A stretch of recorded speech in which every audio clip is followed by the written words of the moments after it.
يا أيها الذين آمنوا لا تلهكم أموالكم ولا أولادكم عن ذكر الله ومن يفعل ذلك فأولئك هم الخاسرون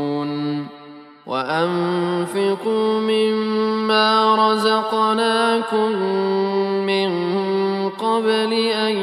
يأتي أحدكم الموت فيقول رب لولا أخرتني إلى أجل قريب فأصدق وأكن من الصالحين ولن يؤخر الله نفسا إذا جاء